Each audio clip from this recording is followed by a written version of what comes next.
Well, greetings and salutations, everybody. Welcome to the best damn movie-related show on the planet Earth, the John Campea Show, coming to you from right here on my YouTube channel. I am, of course, your host, John Campea. It's an awesome honor and privilege, as it is every day, to have you guys joining us as we're here to talk about our favorite things in the world, movies, movie news, a little bit of television here and there, and whatever else we like to talk about during the day. It's Friday, guys. You made it through another week. I hope you guys have a fantastic weekend planned for yourselves. And joining me today, of course, is Ashley Whalen. Ashley, how you doing? Hey, good morning, you guys. Happy Friday. As John said, I hope you had a nice week. I'm great. I'm ready to get started today and talk about some good films and news that came out. You got any stuff, any big plans for the weekend? Got a whole weekend in front of you? I don't really, no, my weekend seems kind of just like normal. I'll probably end up doing some shows or going to some music and stuff, the usual with my girls, you know. And don't forget Sunday. Of course. Oh, the Oscars, everybody. For those of you who don't know, the Oscars, of course, Robert, Ashley, and I are going to be live streaming us and watching the Oscars. Watch the Oscars along with us on Sunday night. It should be fun, even if the Oscars are a complete disaster. Yeah, I was thinking Friday and Saturday. Sunday goes without saying, so yes, but I'm planning on relaxing this weekend. I am planning on a lot of relaxing. I'll probably do some open mics and stuff like that, but I just want to relax. But listen, we've got a bunch of stuff that we need to get to today. We're going to take a couple of main topics, and then since it's Friday, we just want to leave the rest of the show all open for open mic questions. So that's what we're going to do. But before we get to the open mic stuff, let's get to our main topics today. And how do you submit a main topic to be on the John Campea Show? It's really simple. Just email me anytime at john@thejohncampeashow.com. That's john@thejohncampeashow.com. Make sure you guys put that word topic in the subject line. And as always, guys, keep those emails to 90 words or less. With that out of the way, Ashley, what is our first main topic today? First one is from Krythik. I'm not that excited for Captain Marvel from any of the promos, but happy that it's getting positive reviews. I think one of the major reasons why I'm not too excited for the movie is because I'm eagerly waiting for Endgame, and I think Captain Marvel is more of a pit stop. Don't you think people would have been more excited for Captain Marvel's solo movie if they had introduced her in Endgame and showed off her powers and then go for her solo movie a la Black Panther style? Well, I mean, yeah, it is a good point, actually. And it all depends on how you look at it. Like, would it have been better to introduce Captain Marvel in Endgame? Well, that's if you don't take in consideration what the story of Endgame is. Because from everything that it sounds like, from Kevin Feige to the Russo brothers and everything, Captain Marvel needs to be a part of Endgame. And for her to do her part, it sounds like we need her movie first. So I get that. But he brings up a great point. It does feel like a lot of people are just looking past, like forget whatever other fake controversy is out there. It feels like a lot of people, just average moviegoers, are looking past Captain Marvel to Endgame. We're very, very focused on Endgame. So I agree with that assessment. I think that's true. The question is, why? Why are all of us and so many people looking, like even me to a degree, I am looking forward to Captain Marvel. I have not, like you, I have not been blown away by the trailers whatsoever. I think the trailers have been okay, but nothing on the scale that we're used to getting from a Marvel film. So I think it's been a very mediocre marketing campaign, to be frank with you. But I still believe, because it's Kevin Feige, I believe that the movie's going to be great. I think it's going to be fun. But even I find myself looking past Captain Marvel a bit and having the film become a little bit of an afterthought. Have a pit stop, as you so accurately put it. So the question is why? I want to propose a couple of reasons why. One is the obvious one. We've mentioned it many times, but it bears repeating here. We've never met Captain Marvel before. Like, the audiences have never had a chance to see Captain Marvel on screen. The only exposure to Captain Marvel that we've had so far is that very cryptic, very brief end credit scene that a lot of people never even stuck around for to see what it was going to say. And it didn't even have Captain Marvel, and it just had this old beeper pager with the little Captain Marvel logo coming on it. And most people didn't even know what that was anyway. So unlike movies like Wonder Woman, who was first introduced in a previous film, Aquaman, who was first introduced in a previous film, Spider-Man, this new incarnation of Spider-Man, who was first introduced in Civil War, Black Panther, who was first introduced in Civil War. Unlike those characters, we've never seen Captain Marvel. So that's one reason, and that's a reason we've talked about a whole bunch. But the second reason, and maybe even a little bit more important, is the fact that when you look back, let's take Black Panther for an example, okay? When you look at Black Panther was not only also introduced in Civil War first and had this kick-ass major role to play in Civil War and everybody fell in love with him. It wasn't just that, though. Black Panther was coming out just before Avengers Infinity War, right? A lot of people forget that the Avengers Infinity War trailers were showing Black Panther and Wakanda and all this Black Panther material in the Infinity War trailers before Black Panther ever came out in theaters. A lot of people forget that. Keep that in mind. That the Infinity War trailers that were out before Black Panther even hit theaters showed Black Panther in Infinity War, and more than just showed Black Panther, they showed Wakanda and a lot of Black Panther mythology in the Infinity War trailers. What that told audiences, and it was brilliant, what that told audiences was Black Panther is a main player in Infinity War, and they made it look like, hey guys, if you're going to see Infinity War, you better see Black Panther, because there's Black Panther and Wakanda and you had the various tribes, you had the Dora Milaje, you had the aliens invading Wakanda, all that kind of stuff. So they implied to the audience through the marketing, hey guys, you probably should check out Black Panther if you're going to go and watch Infinity War, because look at how much Black Panther stuff is in Infinity War, right? We don't have any of that with Captain Marvel. That's one of the reasons why I was so convinced, Ashley, that when they started dropping trailers, this is months ago, but I was convinced, I was really sure that when they started dropping trailers for Endgame, I really thought for sure they would highlight Captain Marvel in those trailers, because that's the playbook they followed with Black Panther and Infinity War with amazing success. So I kind of thought they playbook, yeah. yeah, and billions and billions and billions of dollars, right? So here we are now. They didn't do that. So that's two things. Number one, no one's ever met Captain Marvel before, so Endgame instead.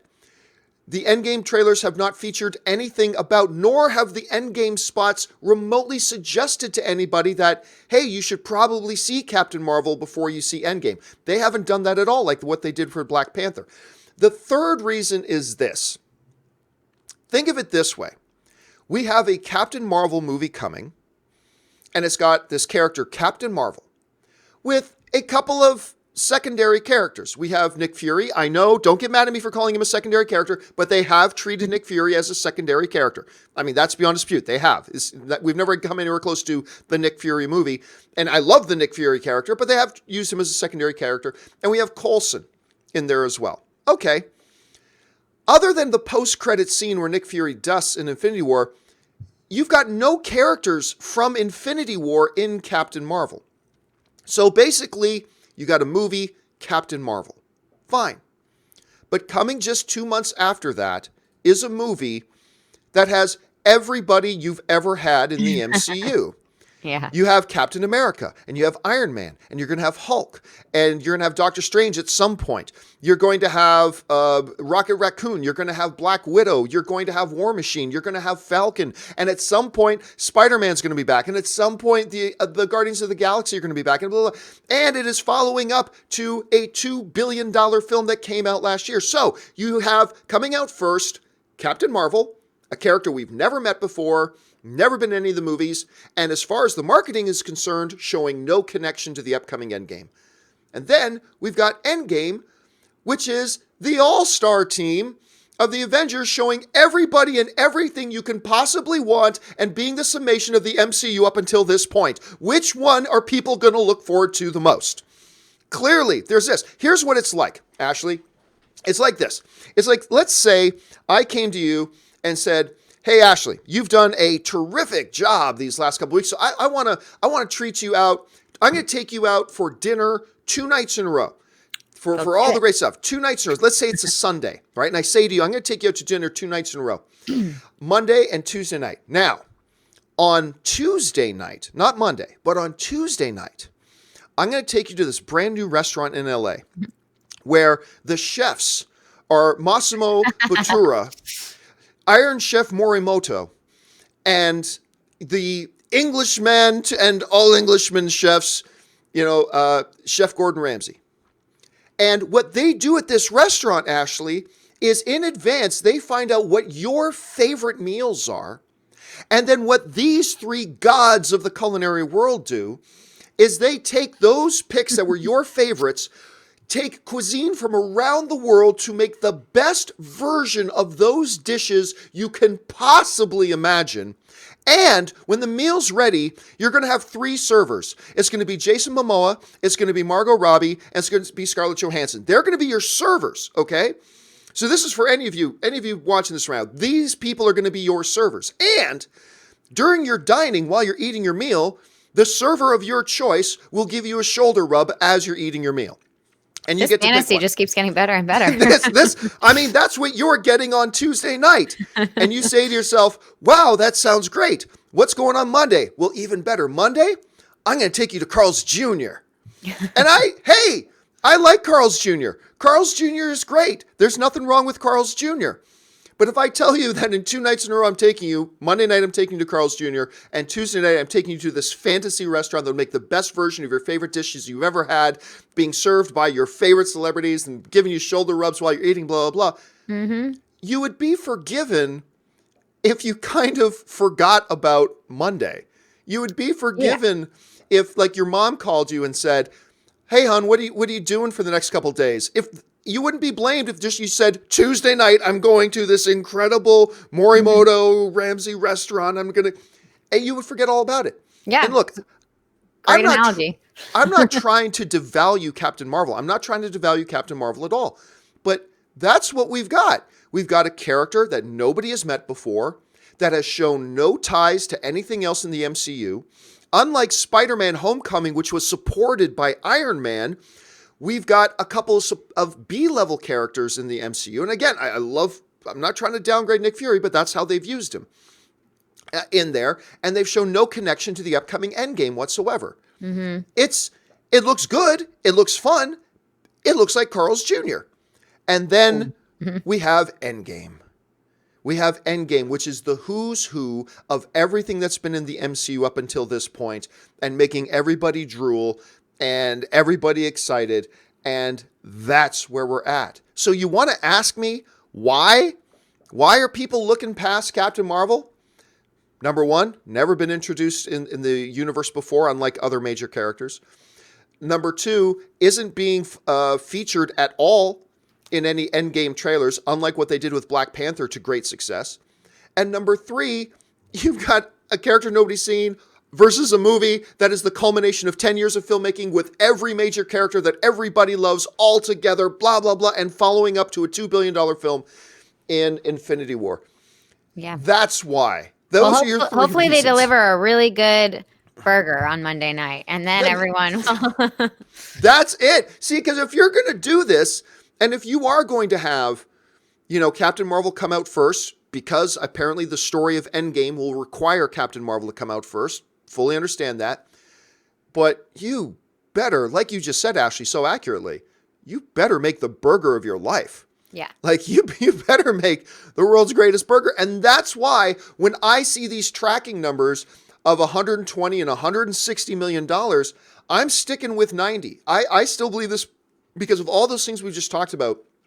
I'm sticking with the 90 million opening, which is will be one of the biggest openings for an introductory solo film in comic book movie history. 90 would be huge, but I'm sticking with 90. Now, it may very well come in at 150 million opening weekend. It may, shock the world and come in at 140, 160. It might do that. It very well might. I'm not saying it's not.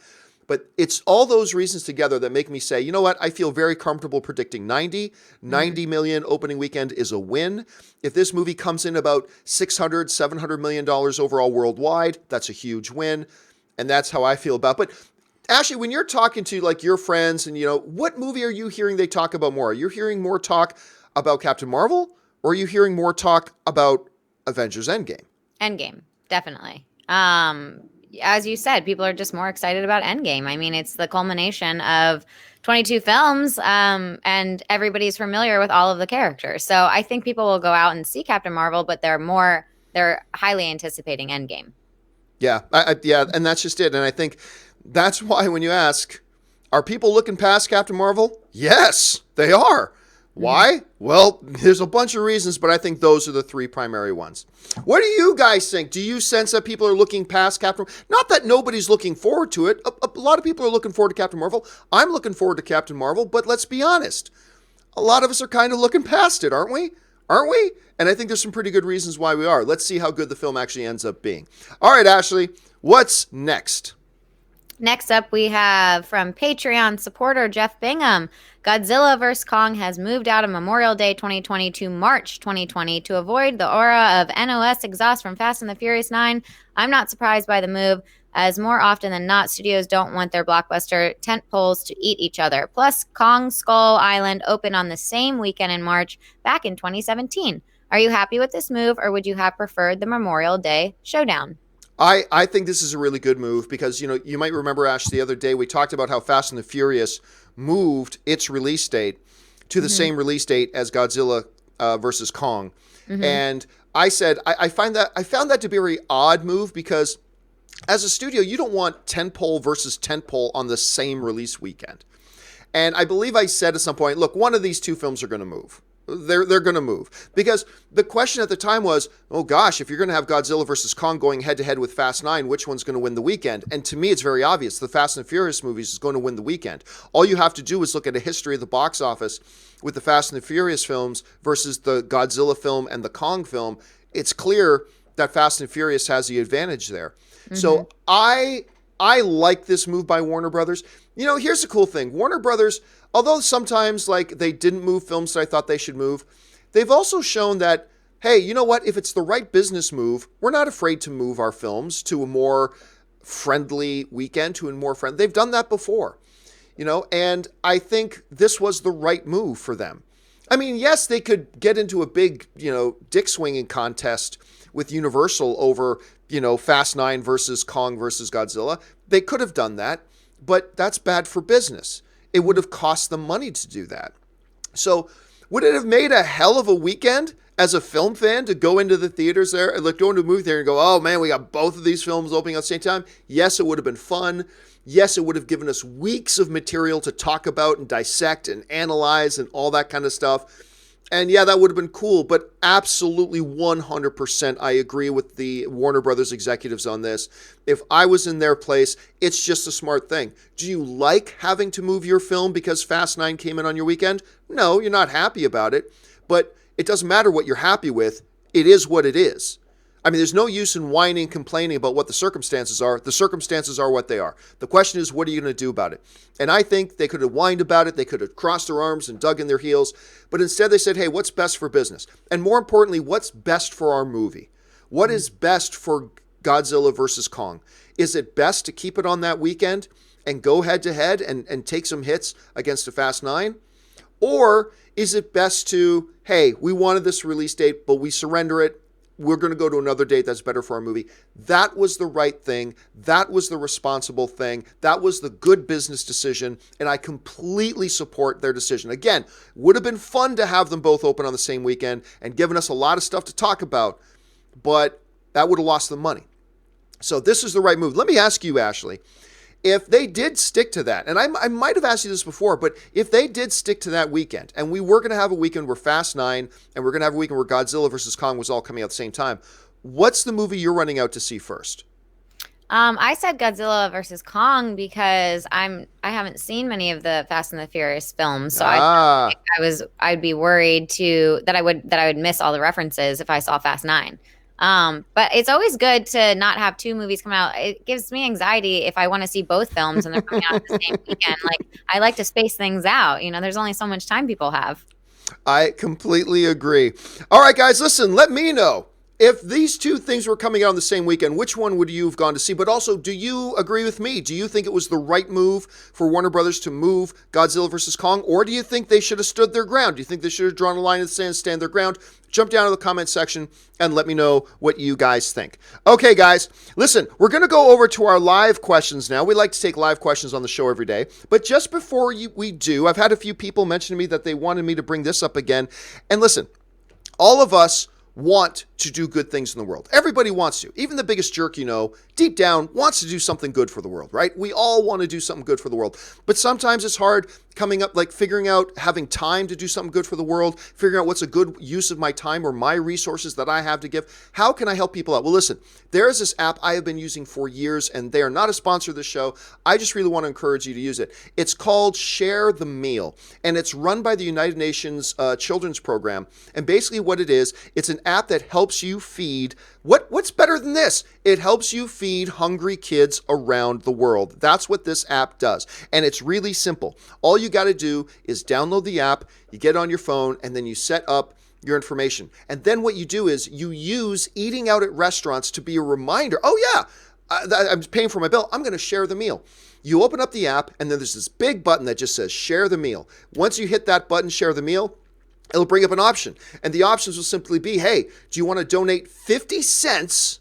50 cents. You've dropped more money out of your pocket by accident. 50 cents that will feed a kid for an entire day. Or you can go to an option of donating $3.50, probably less than half of the tip you're leaving your waiter, and that'll feed a kid for a week, and then you can do more, and there are other options as well. But 50 cents, you pull out your phone, you hit share the meal, 50 cents, you fed a kid for a day. Look, I know all of us, movies are great and all that kind of stuff, but all of us want to do good things in the world. I know you want to do good things in the world. And hey, you don't have to use Share the Meal, but if you're looking for a quick, easy, convenient, easy to remember way to make a difference in the world for some kid, that's a good way to do it. I encourage you all to check it out. All right. With that out of the way now, let's go over to our live questions. Ashley, you've been monitoring the board there. What is up in the live question things today? Great. First up is the Don. Bring me Thanos, brother. Hulk Hogan. Oh my God. Yeah. So I had so many people dropping me messages yesterday saying, bring me Thanos, brother. Of course, that's an allusion to the fact that yesterday we talked about on the show that Chris Hemsworth, for those of you who may not have heard, Chris Hemsworth, Thor himself, is going to be playing Tony Bollea, who is, of course, better known as Hulk Hogan in a Hulk Hogan biopic.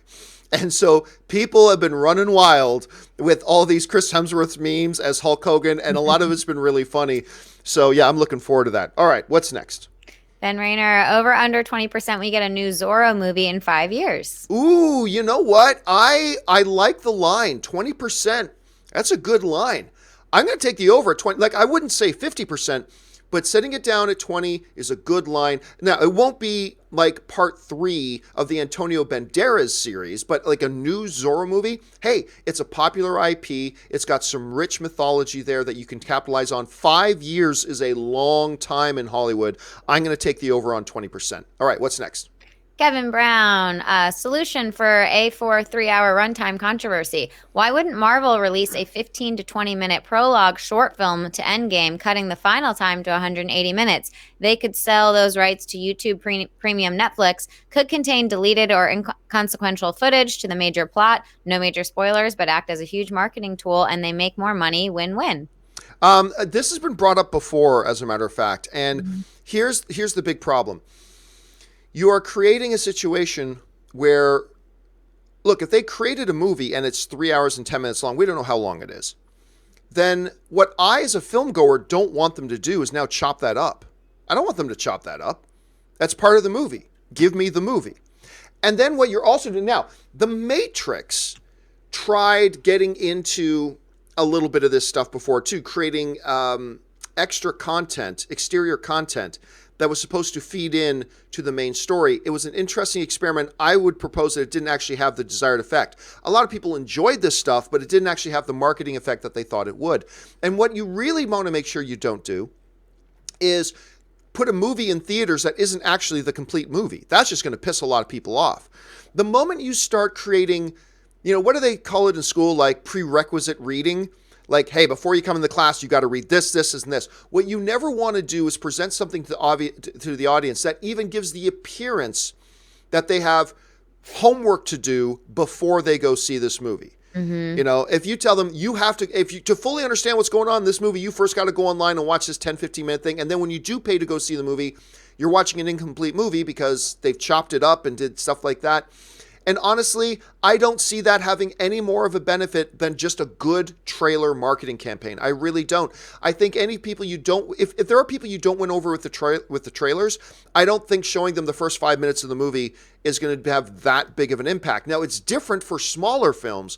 We've seen studios use that strategy for smaller films where they've released like the first 6 minutes of the movie online first.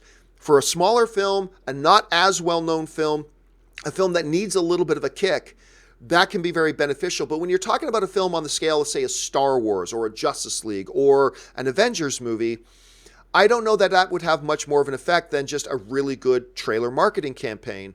And then you run the risk of those other things. Are you chopping up the movie? Are you then delivering an incomplete movie? Or creating homework for the audience that they don't need to have? It's interesting in theory, and there very, very well may be, Kevin, ways to tailor that and fine-tune that notion in such a way that it could be a very, let's say, profitable thing to try, an experiment to try. But as it is, I just think we've seen studios try things like that before, not really quite worked out, and I think it creates potential problems. But again, you may have the bones there. You may have the skeleton there for something that could evolve into a really cool idea. Let's see, and believe me, Hollywood is always looking for new ways to positively market their films. So let's see if they can't take something like that idea, Kev, and massage it a bit, fine-tune it, make it work in such a way that it takes away the potential downfalls and highlights the potential benefits. So let's wait and see. All right, what's next? Tucky75, what if Campea answered his favorite top 10 fan cast questions while eating ketchup, drinking beer, listening to country music, and petting a cat? Yeah, I don't know why it's become everybody's favorite thing to send in messages just listing all the things I hate. It's just everybody just gets a kick out of giving me a kick in the ass and saying, "Here's Campy, here's all the things you hate." It is what it is. Yeah, what's really crazy is still a lot of people look at me and they go, "Wait a minute, you're Canadian, right, Campea?" I'm like, "Yeah," but you don't drink beer. And like, yeah. And it's like there's this disconnect, like it does not compute or whatever. It's true. And I'm Italian and I don't like spicy food. I mean, go figure. But yeah, so there you go. All right, what's next? I have a couple Canadians in my life and they are huge beer drinkers. Because we make the best beer, but I wouldn't know that because I don't like beer at all. Next up is Willow Yang. Happy Friday. Will you have pools for the Oscars? How good were you with past predictions? I've done pretty well in past pools. I've done pretty well. Now, I think I've only won my Oscar pool like once, but there's other times we've had Oscar pools where we've had like 20, 25 people in it. And I have a pretty good track record coming in top 5 and stuff like that, but it's not like I got a friend of mine, Chris, who actually works for Variety. And it's just, now he's an award season journalist, but so it's no surprise, but like this dude, like he just wins like every year. He's just so good at that. And I do okay. But I think I've only straight up won once, but often come in top 5 or something like that. So out of all the losers, I do pretty well. But no, I'm not thinking I'm going to do a pool this year. I'm just going to watch there's been so much drama surrounding the Oscars that I'm a little bit less invested, but I'm still going to watch the show. We're going to broadcast ourselves live watching it. So make sure you guys join us for that. All right, what's next? Silicon Sound. Recently, I've become more excited for Captain Marvel than A4. The Supreme Intelligence clips on The Late Show gave world-building vibes a la Black Panther. Yeah, a lot of people are actually really excited about that clip that they put up online, which we've seen glimpses of in the trailers before. And yeah, look, notwithstanding all the stuff that we already talked about with a lot of people looking past Captain Marvel to Endgame, that doesn't mean everybody. I mean, there were people who were looking forward to a new Twilight movie than they are looking forward to Endgame. I mean, we all have different tastes. We all have different preferences in our movies and stuff like that. And so, sure, believe me, there are people out there who are more excited for Captain Marvel than they are for Endgame, and I get that. My point that I was simply making earlier is that I think it's fair to say the majority of people are looking past Captain Marvel. Not necessarily ignoring Captain Marvel, but looking past Captain Marvel to Endgame for some very legitimate reasons. It's going to be interesting to see how well they pull that off. All right, what's next?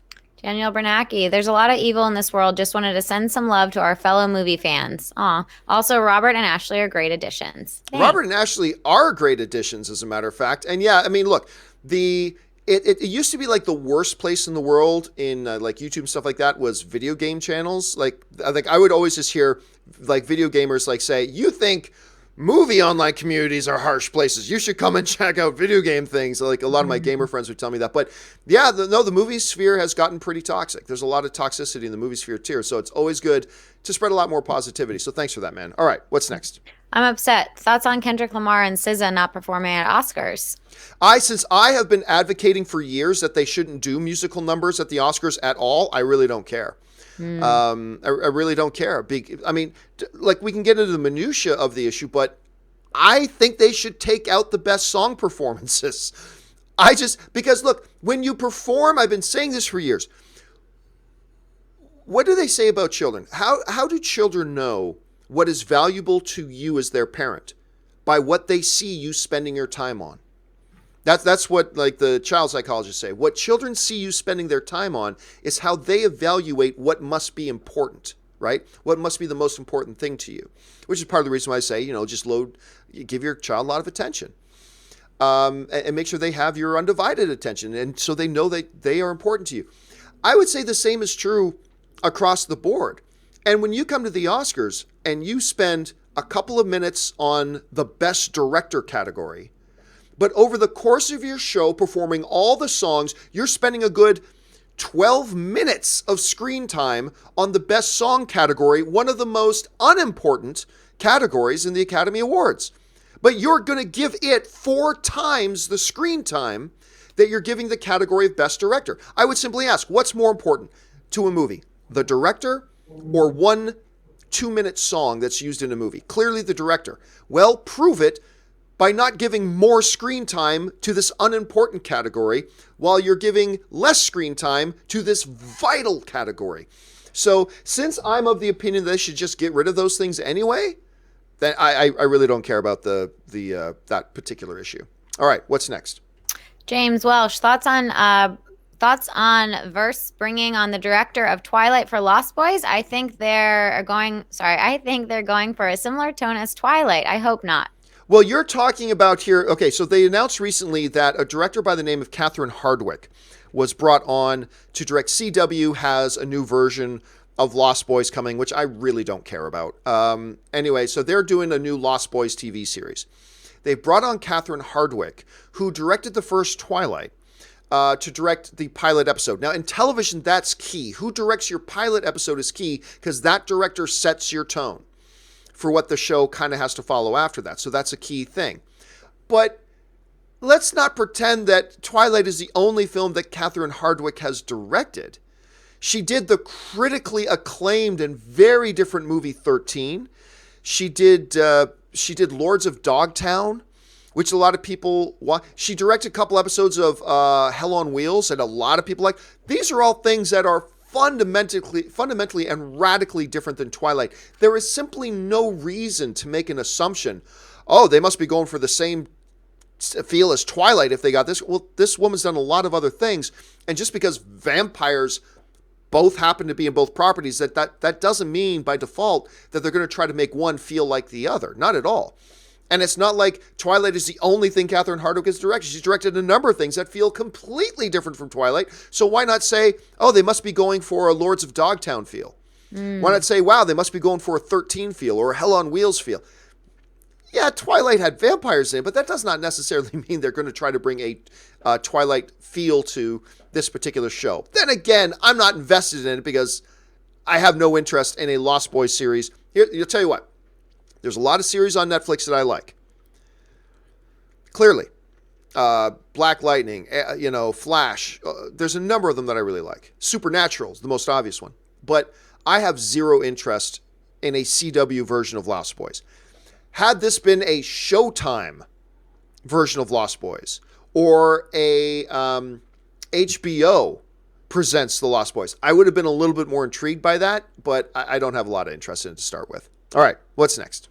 Royce Freeman. In yesterday's live show, you mentioned Obi-Wan being on Tatooine for 30 years, but isn't Luke and Leia about 19, 20 years old? Yeah, you spelled Tatooine. It's actually, you mispronounced it. It's Tatooine. And yes, yes, you are. Listen, who cares? Every once in a while I'll be doing a show and I'm just rifling off and I'll throw out numbers and blah, blah, blah. But yes, you're right. It is closer to 20 years than 30 years. Yes, you're right. That was just something I said off the top of my head as I was trying to string together a bunch of thoughts on a question that just came in. So yes, you are correct. It is closer to 20 years. All right, what's next? Razor Edge Frisbee. Yesterday, I meant to say Spider-Man PS4 cutscene movie. So now that that's out of the way, LOL, what do you think of the mid-post credit scenes? Has me really excited for the sequel possibilities. Nope, haven't. I have no recollection of seeing the mid or post credit scenes of the Spider-Man video game cutscene movie. I have no recollection of seeing that at all. What is funny is the reason I have my PS4 controller here is because I am starting back up playing Spider-Man. Now I played the game tells me I got 5% into the game, which is really nothing. I mean, I basically got, but that was before Christmas. So I've decided I'm going to start playing the game again from scratch, from the beginning. I'm going to start playing the game again from the beginning. And the reason I have my PS4 controller in here is because my PS4 is in my bedroom and I got my TV in my bedroom, but I got those apps that you can connect it to your computer so I can play the game on my computer. I just more comfortable playing in here. And I'm going to start up that again, and I'm going to do live play and chat so you guys can watch how bad I am at the game and laugh at me if you wish. But I'm going to start that up again. But no, I'm not familiar with the cutscene mid-credit or post-credit scenes at all. I haven't seen that, unfortunately. All right, what's next? Ben Rayner, over under 15%. Dana and Mike come out as Wayne and Garth when they present the clip of Bohemian Rhapsody on Sunday. Listen, it's a few people have suggested that's a possibility. But I have to go, look, there's a gimmick feel to that doesn't feel so good. But come on. I got to take the over on that. Like, I'm not saying 50% plus. I'm not saying it necessarily that it's likely. But at 15%, Ben, I got to take the over on that. And I'm going to feel pretty comfortable taking the over on 15%. But again, not saying that it will happen. But 15% is a low number. I'm going to take the over on that because it does seem like something they'd talk about. So I'm going to say, yeah, over. What's next? Chris Warden, congrats to GSP on a legendary career. In my opinion, with both Anderson Silva and John Jones having multiple failed drug tests, that makes GSP the undisputed GOAT. The greatest of all time, George St. Pierre, or also Batroc from Captain America, Winter Soldier. I've said forever, my all-time favorite fighter is George St. Pierre. He is partially because he's Canadian, but also because he's just the most wildly great, entertaining fighter. He's the guy who will figure out the puzzle on anybody he fights, and if it means he's got to do his high-flying karate background on him, he'll do it. If he has to use his world-class Olympic-level wrestling on them, he will. He's just was an innovator. He was great. His rivalry against Matt Serra was one of the best. It was a very respectful one, too. And you're right. With all these failed drug tests, I think guys like John Bones Jones is disqualified from the conversation. I think Anderson Silva is disqualified from the conversation. Another name, though, that you have to keep in the conversation is Fedor. Fedor is a guy whose name has to be up there, and you have to consider him. Of course, Fedor didn't fight his career in the UFC, which is where the best fighters are, so there's that little knock too. But I'm not going to say that George is definitively the GOAT. I say he's in the conversation. He's definitely the GOAT in the welterweight division. He is the greatest welterweight of all time. Of that, there's no doubt. But yeah, I was very sad to see that he retired yesterday. I was kind of hoping to see one or two more fights for him. But hey, man, his last fight was coming off of a 3-year layoff and fighting the middleweight champion of the world and beating the middleweight champion of the world to become a 2-division champion. That's a good way to end your career. So hats off to George St. Pierre. And I wish we could have seen more fights, but I'll just watch the reruns, I guess. All right, what's next? Matthew Williams, going to Mall of America, CMX Theater, best movie out now to see. Ooh, best movie out right now. Well, there's still several movies. If we're talking about best movie out, let's assume movies that are still in 1,000 theaters or more, so you actually have a legitimate chance of seeing them. I think Green Book is your go-to I think Green Yeah. Book right now is your go-to. That one I know is still playing in over 1,000 theaters. How to Train Your Dragon 3, I think, is wonderful. So you can't go wrong with that. But yeah, right now I got to go Green Book is the one to see that's still in a lot of theaters right now. So you should be able to find it there. All right, what's next? Okay, I saw How to Train Your Dragon 3 last night, and I thought it was okay. Not as good as the first two movies, but it had some good moments. I agree that the ending was a nice wrap up for the franchise, though. Sure, and we'll go to James Welsh after I answer this one. Um, Oh, yes, mhm. I agree. I didn't think How to Train Your Dragon 3 was quite as good as 1 and 2, but I still thought it was plenty wonderful. Plenty wonderful. I had a wonderful time, and it was a nice palate cleanser for me because I had just watched a couple days previous to it. I had seen Lego Movie 2, which, quite frank, was not a bad movie, but I found quite disappointing because I thought it fell far short of the quality of the first Lego movie. How to Train Your Dragon 3 does not fall all that far short of How to Train Your Dragon 1 and 2. It's got a lot of heart, great humor, and the last 15 minutes of this movie wraps up the franchise so beautifully, and it's the best, I think, the best 15 minutes of any of the How to Train Your Dragon movies. Really, really good time with it. But I concur, I don't like it quite as much as the first two. All right, what's next? James Welsh, thoughts on Michael B. Jordan starring in A Journal for Jordan, Denzel Washington's next directorial feature? Yeah, I saw the headlines for that. Quite frankly, I don't know a lot about it. But look, Michael B. Jordan, look, when we saw this kid in Fruitvale Station, I mean, I liked him a lot in Chronicle. I love Chronicle. I love that movie. Um, he was clearly good, but it's when we saw Michael B. Jordan in Fruitvale Station that a lot of us just kind of went, holy crap. Like, holy crap, this kid's amazing. Then we saw him in Creed 2, a movie that quite frankly, or in Creed, a movie that quite frankly I didn't even think should exist. I didn't think it was a good idea to do a Creed movie. It seemed kind of like a desperate way to try to just keep the Rocky franchise going. And it was awesome. The first Creed is so good. And in no small part, at least to a very big part, is Michael B. Jordan and his performance as Adonis. He's fantastic in it. I will always look forward to anything. I even loved Michael B. Jordan as the Human Torch in Fantastic Four. Clearly not a good movie, but I liked his iteration of Johnny Storm. So I'll look forward to anything. I don't know a lot about this particular project, but hey, it's Michael B. Jordan. It's Denzel Washington's name is on there. Sure, I'm on board. Absolutely. All right, what's next? Stone Matt, your thought about people saying Brie Larson hates white men. Oh, I've talked about that ad nauseum. She's number one. She has never said that.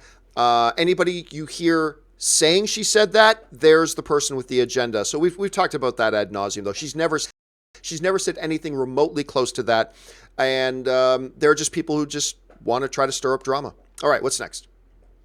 I'm upset. What's worse, Zookeeper Hop or Furry Vengeance? Oh, it's hard to go against Zookeeper.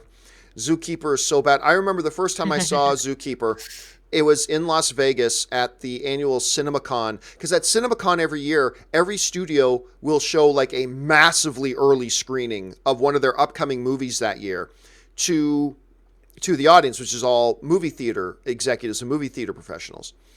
And so I went in and they did this like 4 months in advance. They showed us a screening of Zookeeper. And it was in the Celine Dion theater in Caesar's Palace. I think they call it the Forum, but it's basically the Celine Dion theater. And so there's like 5,000 seats in this place. And I remember about 40 minutes into it, how many people were getting up and walking out. Oof. And these are movie theater professionals at getting up. And I had Ray with me at the time, actually, Ashley. I had Ray with me. And Ray, I looked over to him 20 minutes in and he was like, he was out.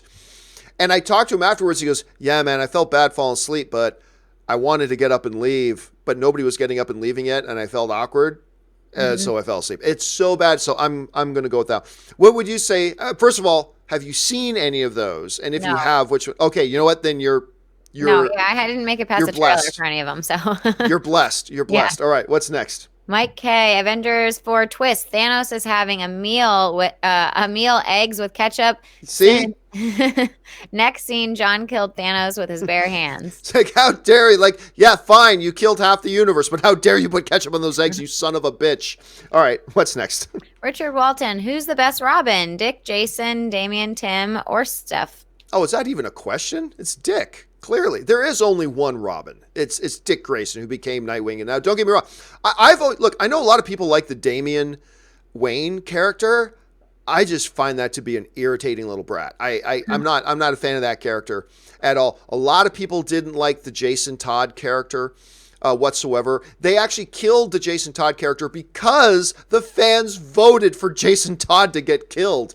Because the fans didn't like the Jason Todd Robin. Tim was a very liked Robin, and where I really liked him a lot in the very famous Batman Nightfall series, when Azrael, that's the one where Bane breaks Bruce Wayne's back, and Bruce Wayne goes and gets Paul or Azrael to become the new Batman.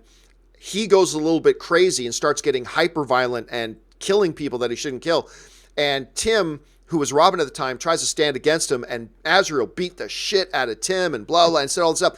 That was actually a really good run for Tim as Robin. I really liked him in that. And I believe Tim is now called Red Robin, is the name of the character now, I believe. He was a good Robin, but yeah, to me, the definitive Robin is Dick Grayson. Richard Grayson is the definitive Robin. And a lot of people know him better as Nightwing now, but yeah, it's gotta be Richard. Gotta be Richard. All right, what's next? Next is James Welsh. Should Cooper have won Best First Time Feature at the DGAs, considering he was the only one nominated for Best Director, as well as unlike winner Bo Derham? No one is going to be able to explain this one to me. Like, so you have this category for Best First Time Director, for Best First Feature Film Director.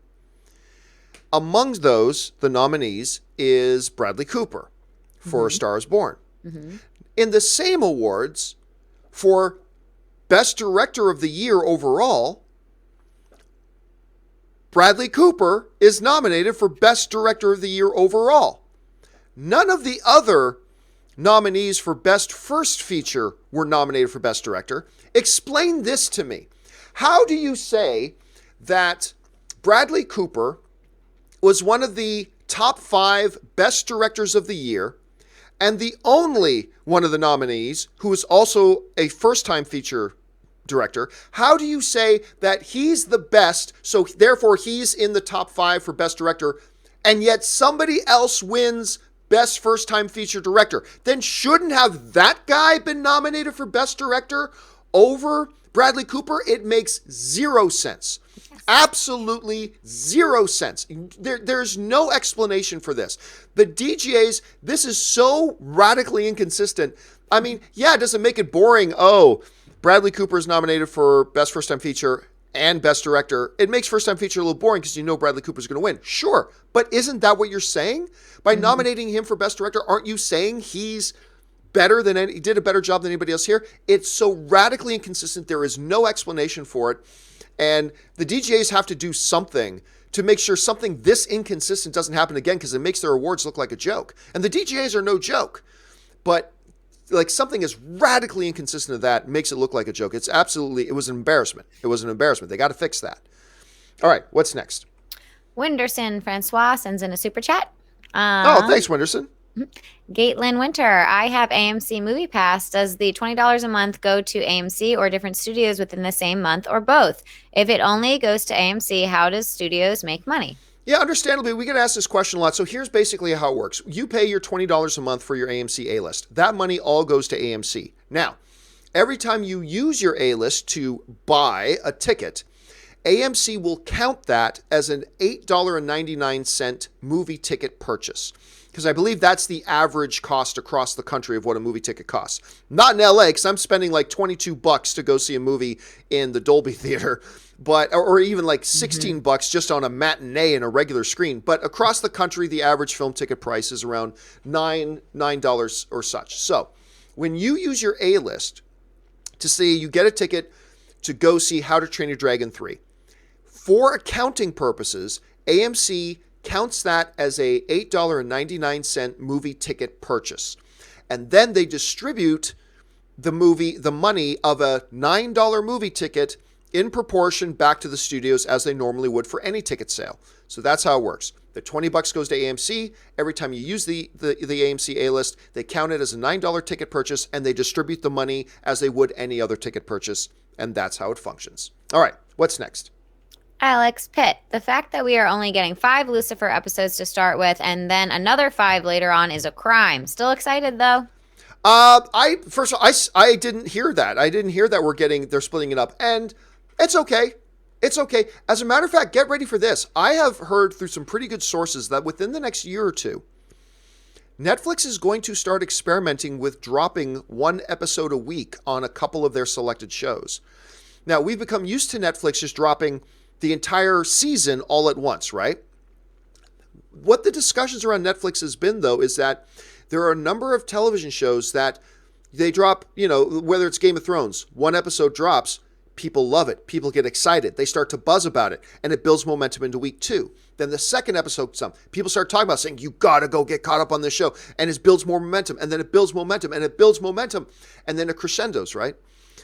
By dropping, and I'm a fan of dropping the entire season at once. I'm a big fan of that because I love to binge. But by dropping the entire season at once, you kind of take away that organic buzz factor that builds over weeks and weeks and weeks and weeks. And what I have found out is that Netflix, again, in the next couple of years, they're going to have a couple of series that they're going to experiment with dropping once a week. And it's going to be interesting to see how that kind of turns out. So I'm cool. Look, as I don't care if Netflix gives us 2 episodes and waits 2 months, then gives us 2 more episodes and waits 3 months and gives us, as long as, I'm just grateful to Netflix for giving us back Lucifer. I'm just happy about that in whichever staggering way they want to do it. So, but I'm just saying, get ready for that because you're going to see Netflix experiment with stuff like this more as we move forward. All right, what's next? YTA 2513, have you seen trailers for Greta starring Chloe Grace Moretz? I did, and I didn't honestly think much of it. I thought it looked okay. I love Chloe Grace Moretz. I think she's terrific, and I think she's going to be one of these child actors who is going to endure into an adulthood career, and she's going to exceed for a long, long time. And I like her. And maybe the movie's great. I didn't find it all that particularly memorable out of the gate. I've only seen 1, so who knows? Maybe the movie's great. The trailer itself didn't exactly shake my tree, if you know what I'm saying. All right. Yeah, What's I love next? her too. She's actually in a film called The Fifth Wave with my friend Gabriela Lopez. So yes, not a great film. Not a great film. Yeah, no. But yeah, she's supposed to be a really cool, nice girl. So, Ben Rayner, scarier future for humans, Terminator or Matrix? If you were aware, you knew the truth. Oof. I have to go Terminator because at least in the Matrix there was some purpose and function to letting humans live to some degree and in some form or fashion. The Terminators was just kill all humans, just exterminate them all. So I'm gonna say the Terminator one's a little more scary. I feel like Matrix is scarier. I don't know. I mean, they're both terrifying. I mean, make no mistake about it, they're both terrifying. But at least in the Matrix, there's an option you may actually still be alive, and maybe living in an imaginary utopian world. Maybe you take the red pill. I don't know, but I just think the whole notion that if you're a human being in the world of Terminator, they're just out to exterminate you. Period. So I don't know. It's scary to be aware and knowing that everything is fake around you. That's like true too. I think that's more psychologically scarier than just like a bunch of robots coming to kill me. No wrong answer. Kenneth Bravo, how do movies make money when I have A-list? Do they just split my $20 between all movies I've watched? Great minds, Kenneth. Great minds. Well, we just sort of addressed that. So, but yeah, Kenneth, great minds. All right, what's next? D-Day08 saw that Pan's Labyrinth was on Netflix and decided to watch it since I've never seen it. Holy hell, it's a damn masterpiece. It is, look, it is the quintessential to me Guillermo del Toro film. Like, I loved his Blade stuff. I love Pacific Rim. I love a lot of stuff that Guillermo del Toro. I loved Shape of Water. But to me, when I think of Guillermo del Toro, the first thing my mind's going to go to is Pan's Labyrinth. It's because it's imaginative, it's emotional. You feel empathy. There's this powerful empathic connection between you and the characters, particularly the girl. so quickly. The design of the creatures is wondrous. It's got a masterful fairy tale, dark fairy tale element to it. It's got a memorable, horrifying bad guy. It's it's just brilliant. It's an absolutely brilliant film, and I'm a little bit envious that you got to watch it for the first time because I'll never get to do that again. Yeah, but the movie's great. Have you seen Pan's Labyrinth, Ash? Oh yeah, it's incredible. It's one of my favorites. Yeah, I'm glad. Yeah. I'm glad you got around to seeing it. It's so good. All right, what's next? Jared Murray finally going to see Spider-Verse today. Woo, good on you, man. Great films. Again, it was this was a film again kind of like the first Creed. I didn't even think, why are they even making this? Come on. Why are you making this? This isn't a good idea. And I didn't even like the first trailer, blah, blah. Ended up as my number 3 favorite movie of the year. My number 3 favorite movie of the year. I thought it was the best comic book movie of the year. I thought it was the best animated film of the year. And I thought it was my number 3 best film of the year. I just love it. I can't wait for you to see it. All right, what's next? Curtis Lopez, did you hear that Tiffany Smith will be playing Meghan Markle in a Lifetime Channel biopic? Yay for Tiffany. Yeah, yay for Tiffany. Of course, I've done a lot of work with Tiffany. And it's funny because we were sitting down last night and Anne was just looking on her email. She goes, did you know that Tiff is going to play Meghan Markle? I'm like, what? So she cool. goes, yeah, like actually Tiff she was also in Supernatural this past year in just a one guest spot role.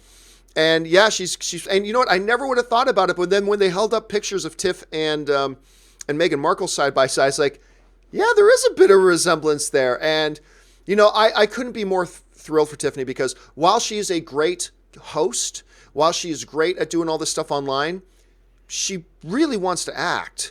She really wants to be an actress, and she's talented. And I couldn't be more thrilled that she's getting. Now, granted, it's not a major motion picture being released in theaters or Netflix. I think it's a Lifetime thing, but still, getting to be the lead feature, playing Meghan Markle, I think that's awesome for her. We were thrilled, absolutely thrilled for her, and it couldn't have happened to a nicer girl. So we're super excited for her. All right, what's next? HV3 9000, I heard that Armada, a book by the same author as Ready Player One, got put into development. It is about the government covering up an alien invasion they know is happening using science fiction movies. And then he carries on down a little bit there. And the video game industry seance, the 70s, is helping to prepare and secretly train us to fend them off. I know a lot of movies don't get made that are put into development, but hopefully this one will. I can't have too much of a vested interest, HV3, because I haven't read the book. The concept sounds interesting, if for no other reason. I'm sure a lot of you guys are thinking the same thing I am, and you have ever since we heard about it. Sounds a little bit like The Last Starfighter, which there's also been a lot of talk and buzz about them redoing or remaking or recreating The Last Starfighter, which I totally hope they do because I love The Last Starfighter. But listen, the guy knocked it out of the park with Ready Player One. There's a lot of excitement surrounding this. I don't know anything about the book. I haven't talked to anybody that's read the book, so I don't know anything about it to say whether I think it would make a great movie or not. The concept is cool, even if it is a little bit like Last Starfighter. And I don't know, we'll have to wait and see. But the one thing is, you're absolutely right. I'm glad that you are cognizant of the fact that, because some people, HV3, they hear a movie's in development, and that in their minds means, oh, this movie's coming. And you clearly know the difference, because going into development, 1,000 films go into development for every 1 or 2 movies that actually get made. So it doesn't necessarily mean it's going to get made. A studio took up the option on it. They're going to see if they can turn it into something, and maybe they will, but it's no guarantee. But yeah, if the story's really good and it can add something to the genre, I'm all for it because, like I said, I loved Ready Player One, so let's see what this one does. All right, what's next? Zachary Buckler. Hugh Jackman and Patrick Stewart just received a Guinness World Record for longest lasting superheroes. Not an Oscar, but still cool. Oh, yeah, still cool. We all knew. I mean, you've never had and you never will have anybody who played their characters as long as they did in the comic book genre. I mean, Hugh Jackman and Patrick Stewart have been doing this since 1999. And they've just crushed, or 2001, whichever the year was that the first X-Men movie came out.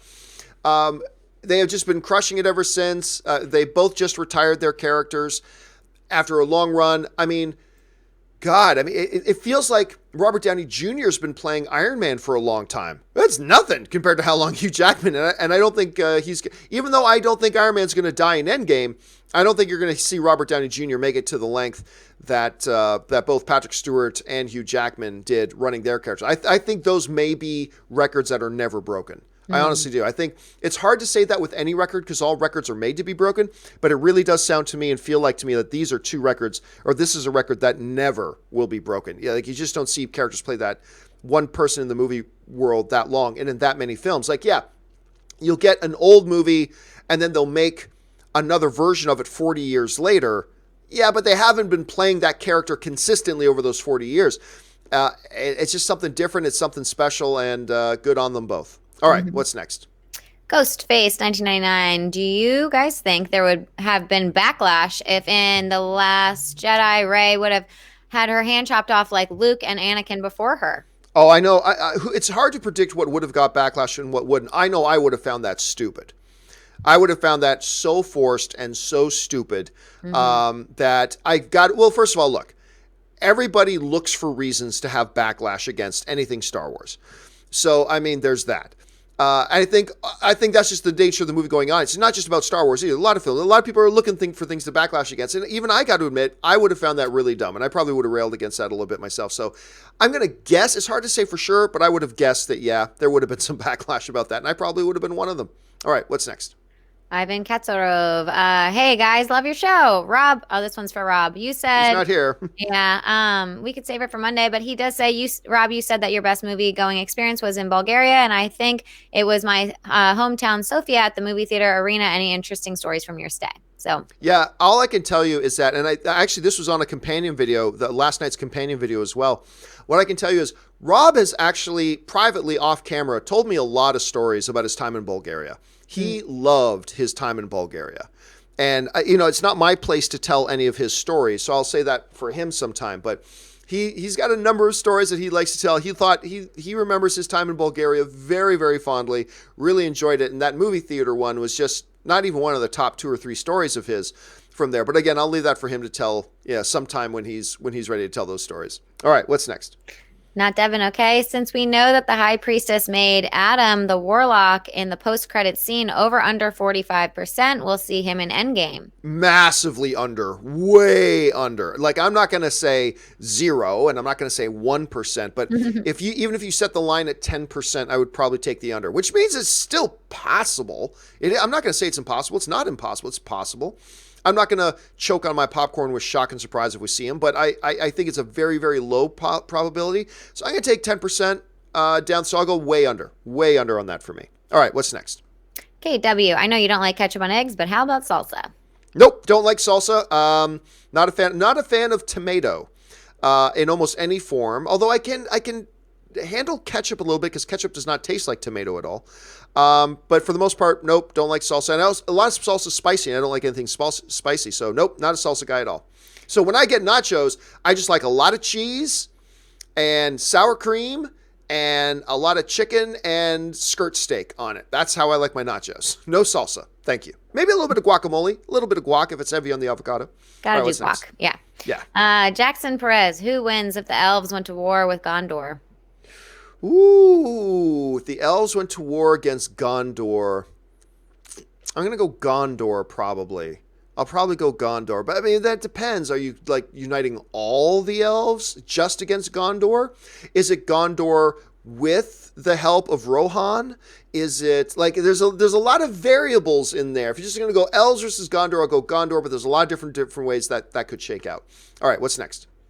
KW, hey crew, my dad recommended I watch an older film, Logan's Run. Do you guys remember it? Thoughts? Yeah, it's funny. A lot of people have been asking recently on the show and sending in questions. Hey, where's the Logan's Run remake? There's been a lot of talk about doing a remake of Logan's Run.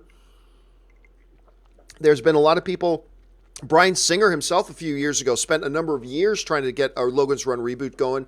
Then somebody else picked up the rights, and that's probably coming. I am not as big of a fan of Logan's Run as a lot of people are. I like it. It's interesting. It's a great dystopian kind of view of what happens in the world, and it raises some interesting moral questions depending on how you execute it. It's a good movie, but there are some people who are like, Logan's Run is one of the greats of the genre. I'm not quite in that camp, but I do enjoy it. So yeah, you should check it out. You absolutely should check it out. All right, what's next? Jackson Perez, can Captain Marvel be as impactful as Black Panther? I mean, can it? Yes. Can is a big word. Can it? Yes. Will it? No. I don't know. Like, Again, they've just positioned Black Panther so much better than they've positioned Captain Marvel. Black Panther, they had him introduced in a big, successful, popular film with a big, meaty role. They advertised him in Infinity War before the first movie ever came out. They did such a masterful job strategically of setting that up to give it the opportunity to have the biggest impact that it could. They have not given that same attention to Captain Marvel. They haven't given Captain Marvel the same advantages that they gave Black Panther. So, can it? Yes. Will it? You can never know until the movie comes out, but right now I'm doubtful because they just haven't positioned it to succeed in the way that they positioned Black Panther to succeed. That's how I see it at any rate. All right, what's next? KW, just wanted to give Ashley props. You're professional, poised, and fun to listen to. Keep it up. Thank you so much, Cade. That's very sweet. That's nice, Kate. Thanks, man. All right, what's next? Thanks. Jackson Perez, Winter Soldier to this day is still my favorite MCU film. Still think that highway sequence is the best MCU action sequence to date. That knife fight. Dude, I have rewatched Winter Soldier twice in the last couple of months because I watched it on my flight home from Toronto. I watched it on the plane again. I'm like, I keep forgetting how good this movie is. And then I watched it again the other night here at the house because I had a friend over who had never seen it. And we're like, okay, we're going to watch Winter Soldier if you've never seen it. Such a magnificent movie. Look, there's still several fight scenes I will take over that particular scene, but it is one of the greats. For sure, I always go to the airport scene in Civil War. I mean, that to me is just one of the craziest, most vivid, most wild comic book coming to life fight sequence, action sequence ever in a comic book movie to me. And I just adored it on that level. But yeah, man, that scene is great. That whole fight sequence with Cap and Bucky and Black Widow was awesome. One of the best fight sequences Black Widow's ever got to be a part of. She was great in that scene as well. And Falcon had some highlight moments in that fight. It was a great scene, but I still prefer a couple others myself. All right, what's next? John Hine, thoughts on the show Alf, What If? What if? I liked Elf. I liked Elf as much as everybody. When I was a kid, I mean, I was young, but I mean, of course, everybody looked forward to watching Elf. It was great. I'm not going to pretend that I watched reruns over the past decades. I haven't. I don't think I've seen it since I was a kid, but I always remember enjoying it. All right, what's next? Okay, Major. Morning, everyone. Do you think Thanos minus the Mind and Time Stone come out on top against OG Avengers if no one had left Earth? Thor shows up with full Guardians and Stormbreaker. Here's the interesting thing. I was having this discussion with a friend of mine the other day, which was, you'll notice that Thanos never fought at the same time Captain America, Thor, Iron Man, Hulk, Black Widow. Like, he never fought that collection. He fought, there's Thor with some people, with Asgardians. Then he fought Cap with a certain crew. He fought Iron Man with the Guardians crew. And there was all that. How would he have done if Iron Man and Thor and Cap and Hulk were all there at the same time at any one given time? I have a feeling it may have turned out different. I do. I think it may have turned out a little bit different. Not to, cast any shadow on the other characters that were with, Hulk or Thor or Iron Man or Cap at the time. Not at all. But you're talking about your OG crew there. I think that may have turned out different because, and then especially if you throw in like a Doctor Strange, if Strange and Hulk and Iron Man and Thor and Cap had all been there at the same time, I got a feeling you're looking at a different outcome. And I think that's part of the reason that the Russos and Feige very strategically broke up the groups. So yeah, that's how I think it would have turned out, but who knows? You could probably convince me otherwise. All right, what's next? Brian Esparza, if you ever do want merch, my family runs a great screen printing embroidery biz, and I'd love to help out. We've done stuff for GS Warriors, Google, Facebook, etc.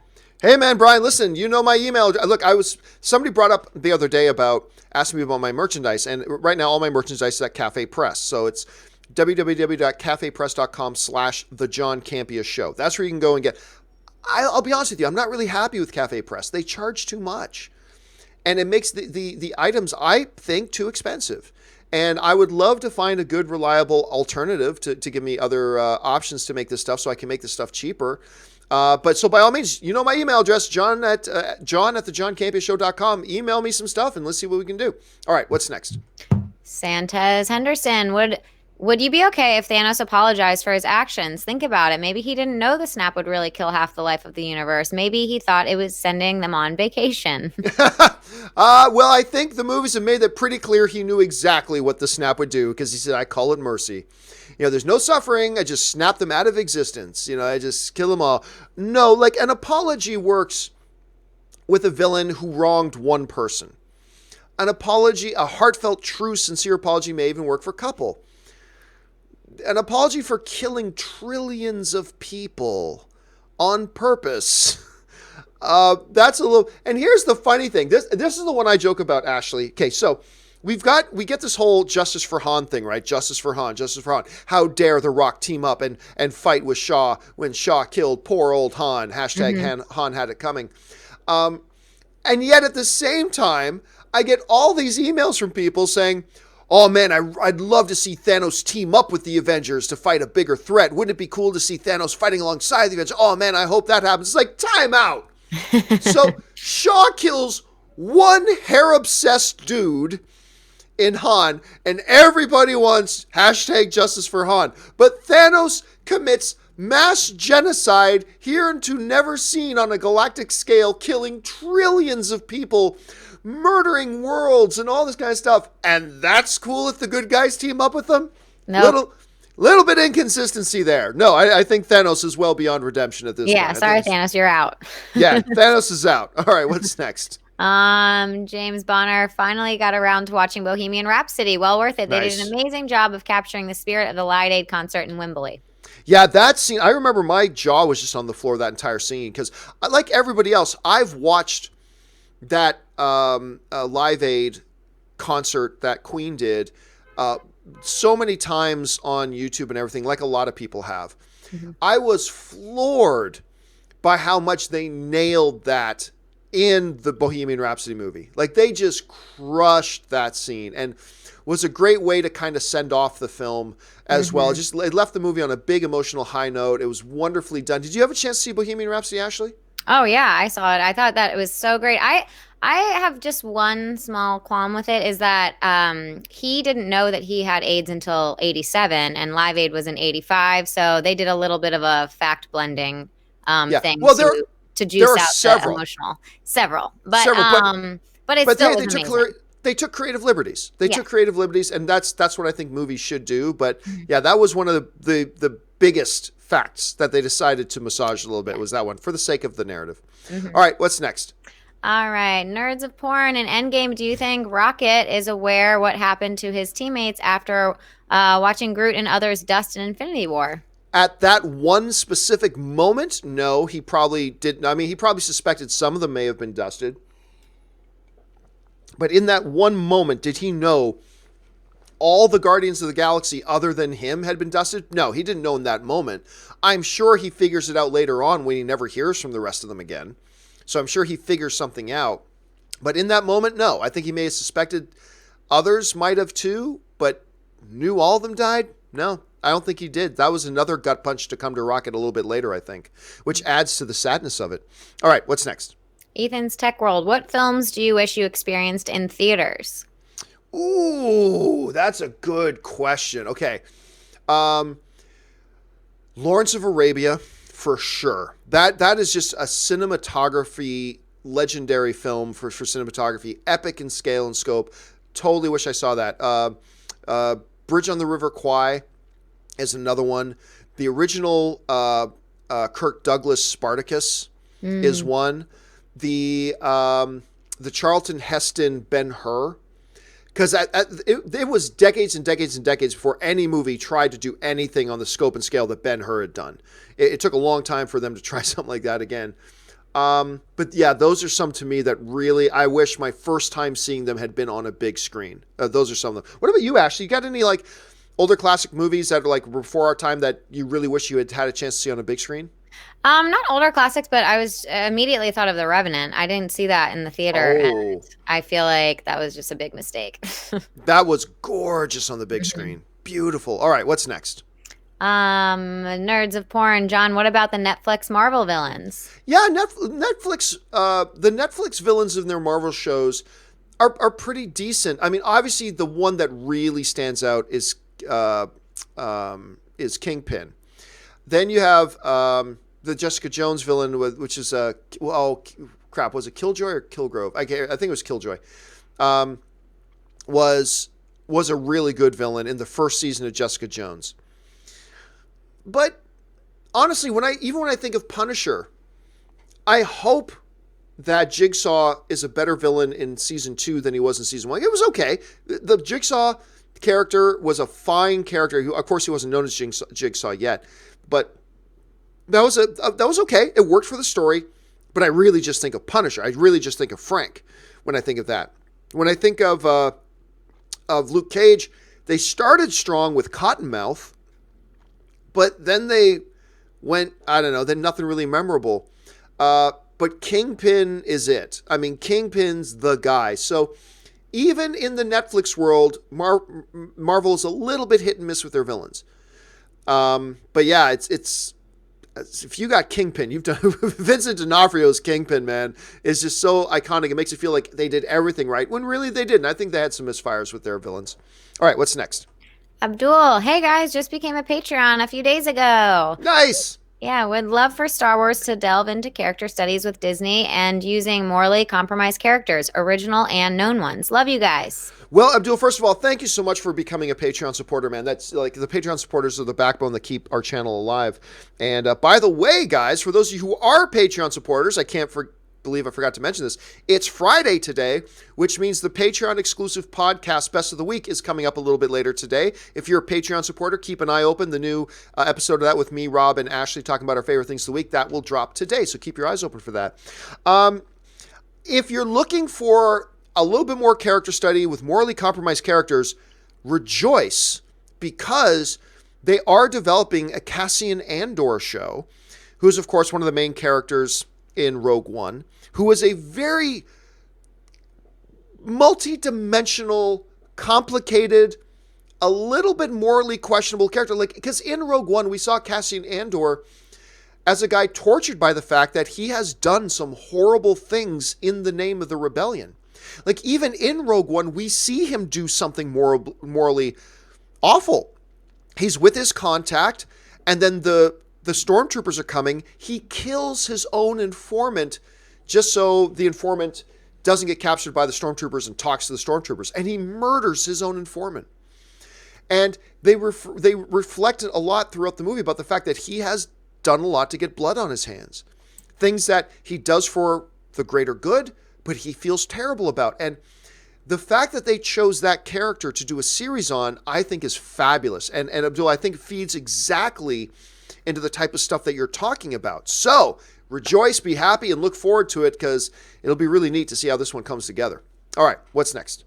Your best bet, yay or nay, colorizing classic black and white films? I'm okay with it as long as you still have the original. I'm fine with it. I really am. I don't care as long as you still have the original black and white version, because what's the problem with giving an audience member a choice? What's the problem with that? Because if I don't like the colorization of it, I still have the black and white. Now, I will probably 99 times out of 100 prefer to watch the black and white version, but I have no problem with anybody else who wants to watch a colorized version. That's fine. Because who am I to tell somebody how they should or should not want to watch a movie? If you want to see in color and you can make an option for it, great. As long as you don't pull a George Lucas and hide away the originals or put them in a vault somewhere, as long as you still have the black and white originals available as an option, I got no problem with it. All right, what's next? Twigger-free. All Is True by Branagh is magnificent and moving. Love his Shakespeare work, yet this recalled Thor father-daughter story on legacy and be prejudice. First of all, I cannot get enough of Kenneth Branagh. Kenneth Branagh, to me, is amazing. And that is why that other than Man of Steel, I think Thor, the first Thor movie, is the most underrated and underappreciated comic book movie ever made. I think that movie is brilliant on a level that most people do not give it credit for. And a lot of that comes directly from Kenneth Branagh and what he does. And it is that Shakespearean roots that he has, Twygriff, that you're illustrating. It's the stuff you're talking about. It's that Shakespearean roots that he has that allows him to bring these complicated that are often handled by other directors in a very surface way, but Kenneth Branagh, because of the Shakespearean background, is able to bring these complicated, multidimensional family dynamics and drama, particular issues of parents and children, into his things. He did the same thing with Cinderella, by the way. I loved his Cinderella movie with Lily James. Lily James. I love what he did in Cinderella with that. And that thing that you're describing so accurately, Twygriff, is a complete hallmark of the work of Kenneth Branagh. And why not? Look, I wasn't a big fan of Murder on the Orient Express, his new one. I wasn't a big fan of that one, admittedly. But that's like one strike to me. I love this guy's work. I love what he does, specifically because he does the things that you're talking about. All right, what's next? Ryan Lohner saw A Quiet Place opening weekend. Not ashamed of the sound that came out of me when Emily goes down the stairs. Oh my God. I mean, I talked about it this weekend on a companion video as well, talking about some of the most horrific action sequences that makes you go, oh! And to me, it's still A Quiet Place. In a movie, here's the thing about this. In a movie that's about these alien demonic monsters that will rip you to shreds, the most horrifying thing to me was a woman walking down to the laundry room and stepping on a nail. I have not had a physical reaction to something in a movie like that in a long time. Like every muscle, as her foot starts to come down, every muscle in my body contorted. And I'm like, ah! Like I'm just like, yeah, man, you and me both, the screams I made. Did you see A Quiet Place, Ash? No, I have tried to see this movie many times, but all of my friends have already seen it, so I need to figure it out. I'm dying to see it. I love both of them, and that every time you talk about that scene, it just reminds me of Home Alone. It is my number one film of 2018. To me, it was the best film of the year.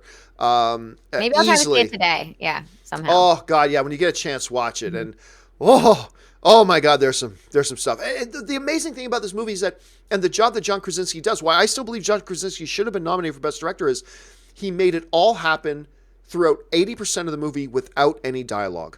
And he told that story. It's so well done. Anyway, yeah, that's just my thoughts. All right, what's next? Ed Morgan, after what happened to the dog Alita befriended, over under 90% John Wick joins her in the sequel. Well, I don't want to give any. That's kind of a spoiler you just gave away, Ed. So I'm not going to elaborate too much. But I certainly did get senses of Alita in that, or of John Wick in that for sure. But again, inadvertently, I think you just gave away a spoiler, and so I don't want to elaborate. I know you didn't do it on purpose, but you got to watch that, guys. All right, what's next? Murray Reich, there have been many times I've been at an AMC theater and they don't have somebody standing in line by concession lines to vet people who aren't sub members. No, I get that. I get that too. In my theater, the theater I go to, the AMC Burbank 16, they don't have anybody in line vetting the people, but they do. You got to when you walk up to the concession, you got to show them your stubs thing. Like that's what happens in my theater. Nobody is in because there's two different lines. The regular line and a line for AMC Stubs members that has like gold rope that you walk down, right? And what happens is nobody checks to see if you're in the right line. That's up to you because it's very obvious which line is which. But once they call you up to the concession stand, to the register, the first thing they do is look at your AMC Stubs. And if you don't, and I've seen it, believe me, I've seen it where they go, some dude has stood in the AMC Stubs line for 10 minutes and because the line in the regular line is like 25 minutes long, and the guy goes up and the kid behind the stand goes, "I'm sorry, sir, this is for stubs only. You got to go get in the other line." And now this guy's like, "I just stood in this line for 10 minutes and I got to go stand in another line for 20 minutes." But hey, it's your own. Hey, sir, I don't feel any sympathy for you. That's your own fault. They make it very clear which line is which. It's not like you got to go, "Oh, it was accident. I didn't mean to get." They make it so clear. They even make the ropes different colors with a big sign, AMC Stubs, priority lane, blah, blah, blah, blah. And I've seen it happen multiple times where a guy gets up to the concession stand and they're like, "Sorry, dude, you got in the wrong line. You got to go get to the back of that other line now." And that sucks, but I feel no sympathy because that's their own fault. They make it totally obvious which line is which.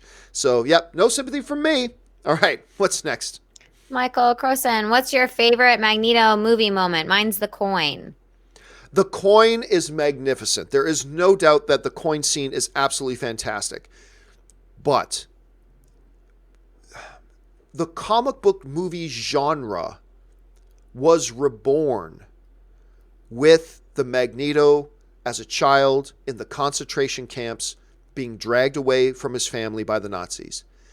That, first of all, X-Men was the movie that gave rebirth to the comic book genre. Without that first X-Men movie, there is no comic book, golden age of comic book movies that we're in right now. The producer of Christopher Nolan's Dark Knight movies said so himself. He says that when X-Men came out and we saw that, told all of us, talking about Hollywood producers, that we can make those types of movies, make them well, and that the audiences will respond to them.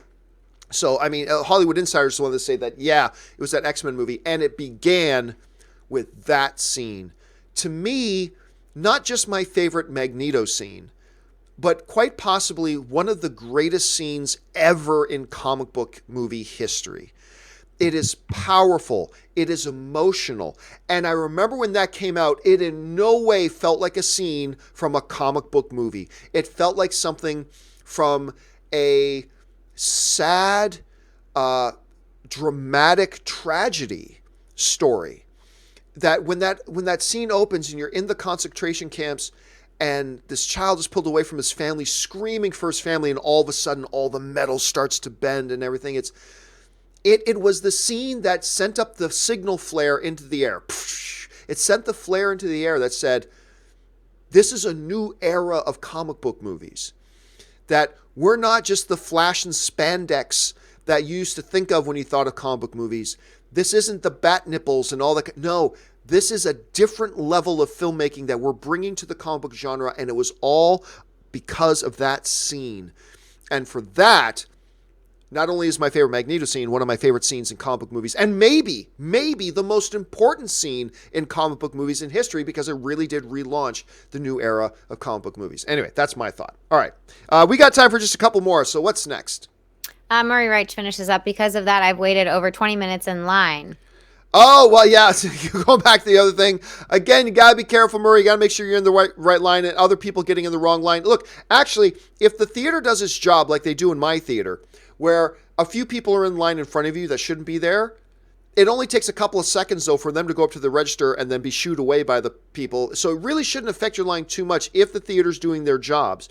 And if you notice, Murray, that the theater's not doing their jobs, ask to speak to a manager very politely, because they get a lot of shit from people that they don't deserve. So ask to speak to a manager very politely and say, hey, look, I just wanted to bring attention to this.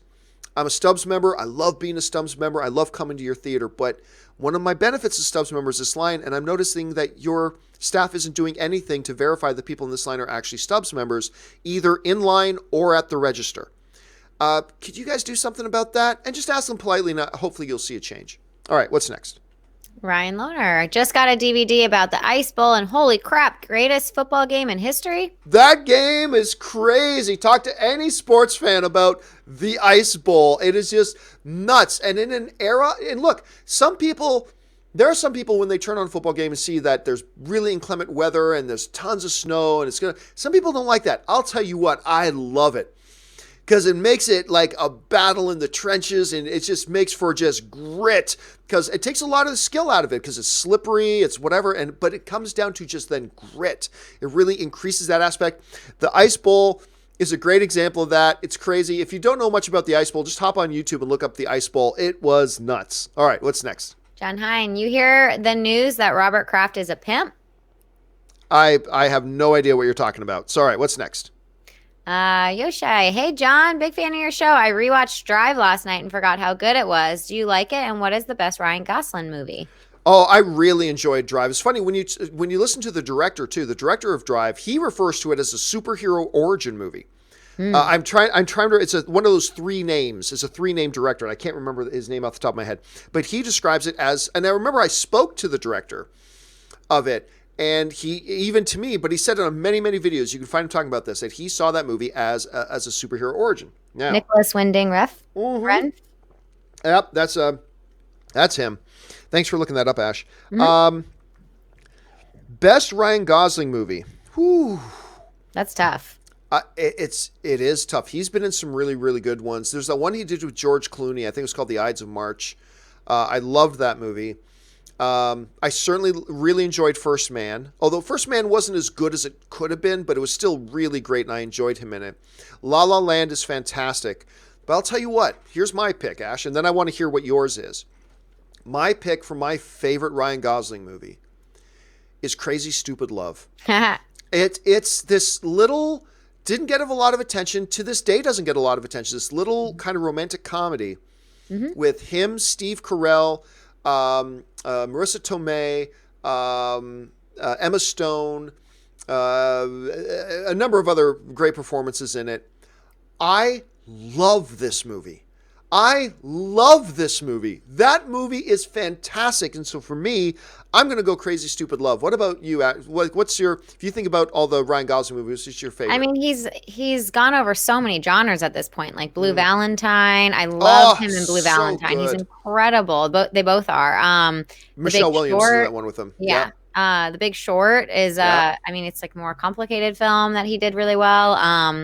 Yeah, I mean, he does rom-coms. He does and then he does like comedies. Like there's a Nice Guy, which a lot of people Love Nice Guys. Yeah, but I don't know. I didn't love that movie. A lot of people loved it, but I loved it. I thought it was fabulous, but nobody saw it. Yeah. Nobody saw it whatsoever. And by the way, a good Canadian kid. Just like to point that out every time. All right. What's next? Carlos Sosa. Hey, John. Favorite Adam Sandler movie? Waterboy. Actually, that's been brought up like 2 or 3 times over the past couple of weeks. People have been asking me my favorite. But I'll tell you what, though. My favorite Adam Sandler performance, and some of you have heard me say this before too, is Reign Over Me. A movie that I legitimately thought he should have got, not win, but should have gotten an Academy Award nomination for. And it's the movie that made me go, Adam Sandler needs to stop doing comedies now, because his comedies now all suck. Like, his comedies all suck now, and they have for years. But he is such a naturally gifted dramatic actor. He's so good. And it just makes me yearn that he would stop doing these garbage direct to Netflix pieces of crap comedies that he's just been cranking out for a paycheck and get into more dramatic acting, because he is so good. He's mind-boggling good. And if you had told me back in the Waterboy days that, hey, there's going to come a time when you're not going to find this guy funny anymore, but you're going to think he's like one of the great dramatic actors like working in the world right now, I would have called you crazy. But just watch Reign Over Me. It's so good. It's powerful. It's emotional. It's moving. I just love it. So there you go. You're going to pick Waterboy over Happy Gilmore? Yes. Come on. I can you are not Happy alone. Gilmore more than any other movie. You are not alone in telling me that and saying that to me. But yeah, I just love Waterboy. What can I say? All right, what's next? Brian Jones. Hey, John, have you seen the old spaghetti western, My Name is Nobody? It's an old Henry Fonda movie. I think it's a Quentin Tarantino movie before Quentin Tarantino was actually Quentin Tarantino. I know that I have seen it, but I got to tell you, I mean, there are a few movies that I've watched, and I don't remember a damn thing about it. I know that I've seen that movie, but I could not tell you the first thing about it. And by the way, it's not surprising, Brian, that you're finding a lot of these movies that's like a Quentin Tarantino movie before there was Quentin Tarantino, because Quentin Tarantino's talked a lot about that era of films was incredibly influential on his filmmaking, not just his filmmaking as a director, but also his storytelling as a writer. That was an era, particularly the old spaghetti westerns, which is why I think his movies like Django Unchained and Hateful Eight have that feel to it, because it's really a genre that he loved. So you're bang on the money when you say there are these films that feel like Quentin Tarantino movies before them, because those are the movies that really influenced him and that he really reveres and really loves, and it had a massive impact on even his films that are not westerns. Like, you can't help but recognize some of the motifs of the old spaghetti westerns in movies like Reservoir Dogs or in movies like Pulp Fiction. Those motifs that are in those old westerns, he finds a way to incorporate them and give them life into other genres of movies as well. And then when he does Django or Hateful Eight, they really come to fruition. So it's a very good observation, Brian. It's a great observation. All right, let's do 2 more. Okay, Wilfred Rodriguez. Have you seen the Nicolas Cage movie Mandy? No, I haven't. Everybody keeps asking me that. And I need to, because everybody's saying they're watching it. They say it's just wild and crazy and nutty and blah, blah, and says they got to watch it. I do got to get around to watching it. Yeah. Yeah, everybody's talking about it. They just say it's nuts, so I got to check it out. All right, last question of the day. Jack Beckett. Hey, John, is there a chance we don't see Captain Marvel till the end, or not at all? Bring on the filthy. I'm going to assume that you mean in Endgame and not in the Captain Marvel movie. Because no, there is no chance we don't see Captain Marvel in the Captain Marvel movie until the end. So no. With Endgame, it's so hard to say, man. My guess is this. I think Captain Marvel is in Endgame by the beginning of the second act. I think a lot of the first act, Ash, is going to deal with the fallout and repercussions and establishing the bleakness of the world and where everybody is now left. As it has to. Yeah, as it really has to. And I think they go a full first act. I think they go like a full 30, 40 minutes just in that alone. But then I don't think they're going to tarry too long in getting Captain Marvel into the movie. If you take Kevin Feige's comments, it really sounds like to Kevin Feige, Captain Marvel's a key character. Not necessarily the character of Endgame, but a key character in Endgame.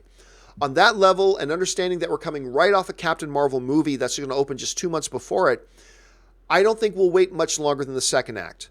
I think it's even possible she pops up in the first act, but like I said, I think they're going to keep the focus on other things in the first act. And then once we get into the second act, once we hit that 45, 50-minute mark of the movie, that's when I think we're going to see her introduced and become a functional part of the story. But who knows?